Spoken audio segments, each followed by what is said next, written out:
Hello everyone, Brianna Romines here again. I'm standing here in beautiful Canton where we would normally be gathering on Thanksgiving morning for our turkey trot. And in fact, right now I'm standing at what would have been our finish line. Obviously, we aren't able to do that this year due to some pretty unique circumstances. But nonetheless, we still want you to feel as though you are trotting alongside friends and family, as well as getting the full turkey trot experience through our usual traditions. At the Epilepsy Foundation of Michigan, our commitment is simple. We strive to connect with individuals affected by epilepsy across the state to learn their stories and help in any way that we can.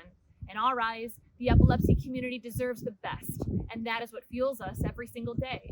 Sharing stories from and within the epilepsy community not only raises awareness, but also helps reduce isolation experienced by countless individuals living with epilepsy.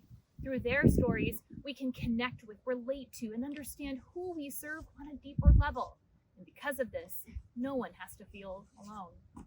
There are over 108,000 people living with active epilepsy in Michigan, and 1 in 10 people will have a seizure in their lifetime. This is a cause we can all get behind.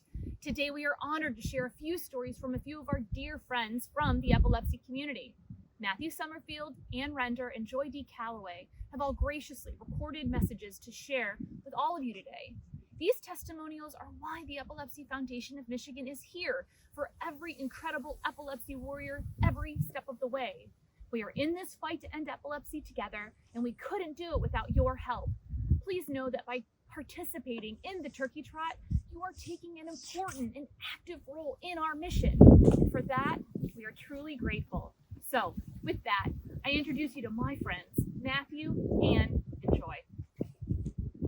Hi, I am Matthew Summerfield, and I have idiopathic generalized epilepsy in the form of grand mal seizures. I was diagnosed at age 11. My family and I left the hospital with a shaken sense of reality and no guidance. Then, after a couple months and more seizures, we contacted the Epilepsy Foundation of Michigan for the much-needed support. The foundation revolutionized my battle with epilepsy simply by giving me a community that empathized with my pains and assisted my own goals in fundraising for the much-needed research and spreading of general awareness of epilepsy and what to do in the event of a seizure. With my diagnosis came limitations, a whole list of things I could not do due to my new neurological condition. On top of that, I was bullied for being different. I started failing school due to my medications affecting my cognition, and I started to let the stigma get underneath my skin. But the foundation picked me up when I was down, brushed me off, and reassured me that I can live my ideal life and show the world what someone with epilepsy can do. My advocacy efforts became tenacious, each year raising more and more funds for research. I was accepted into one of the most difficult institutions in the world, the United States Military Academy, only be deferred by the Department of Defense. I am now in pursuit of my next triumph while living life with epilepsy. I'm going to become a neurologist with a specialization in epileptology. I want to help kids with epilepsy like the foundation helped me. The Epilepsy Foundation of Michigan not only supported me, but also my family and provided me an opportunity to return the favor and help newly diagnosed patients to find the same community of care as I did. You are never out of the fight, and God bless. My name is Ann Render. At age 11, my son Ian was diagnosed with complex partial temporal lobe epilepsy. He responded well to medication and had 13 seizure-free years. Ian was the light of our family, a compassionate, optimistic, fun-loving son dedicated to family and friends. He enjoyed golf, Michigan State University sports, playing drums in the marching band, and working part-time at the local library. Ian received a degree in mathematics with a secondary education teaching certificate from MSU and was happy to begin teaching 7th grade in Denver. In 2014, Ian had been seizure-free and off medication for 4 years. He had a tonic-clonic seizure in July and a second one in September.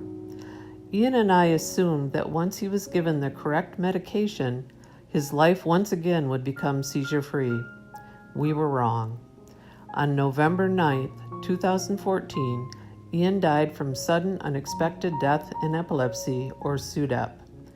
This possibility was never mentioned by Ian's neurologist. The shock of Ian's loss was devastating for our family. It was important to me that Ian not be forgotten. I felt that his legacy should include raising SUDEP awareness. The Epilepsy Foundation of Michigan has been instrumental in helping make this happen.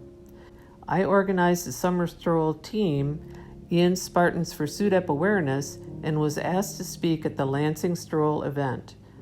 In 2017, the Epilepsy Foundation SUDEP Institute asked me to be the ambassador for Michigan, and I appear at summer strolls and epilepsy events to provide SUDEP information and answer any questions.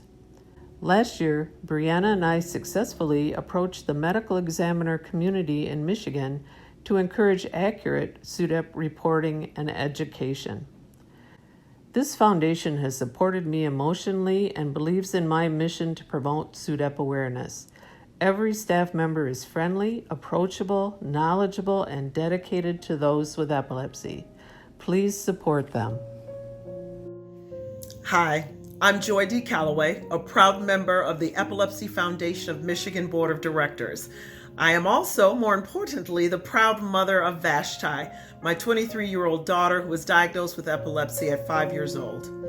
I can still remember the phone call I got from my mother when she said, "Honey, I don't know what's going on, but we're taking this baby to the emergency room." No mother wants to get that call at work. I remember walking in that door and seeing my child laid out on a stretcher with tubes everywhere, and I remember the hospital chaplain trying to have a conversation with me in that moment. Fast forward a few weeks later, Vashti was diagnosed with epilepsy.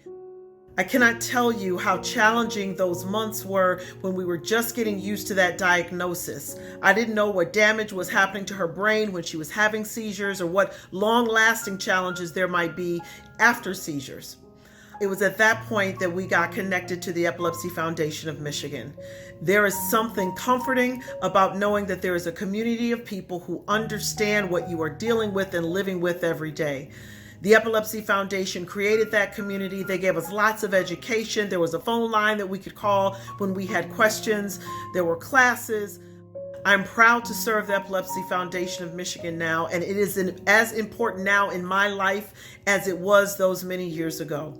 Vashti and I continue to donate to the Epilepsy Foundation, and I continue to offer my time to them. Please, I ask you to do the same. Help spread the word about epilepsy so that people know what signs to look for, they know how to serve people that are living with epilepsy, and they know how to educate the community.